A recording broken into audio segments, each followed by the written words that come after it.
So you also tell us in the book that near the end of her life, your mom really did find her happy place and her equilibrium, but that you and your brother persisted in seeing her as that sad, disappointed person, and that as a result of your inability to come to terms with the new Mim, she cut you loose.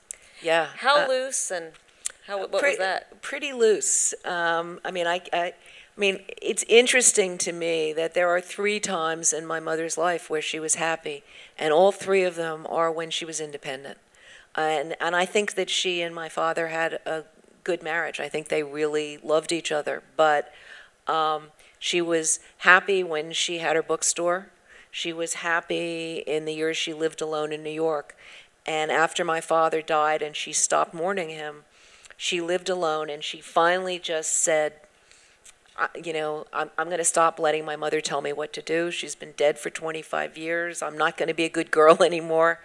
And I'm going to do what I want to do. And a big part of what she wanted to do was help people. I mean, she really wanted to be useful.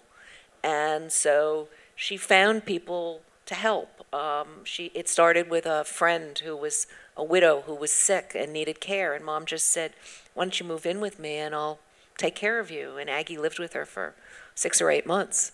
And when she was well and went home, Mom started inviting other people in, and she took in kids, and she just let herself be.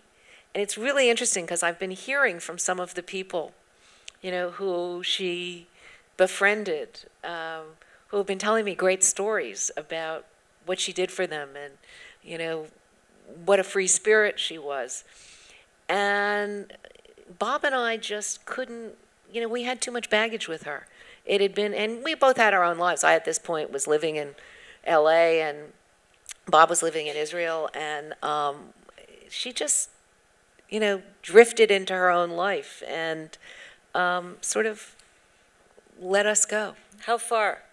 How much was contact reduced?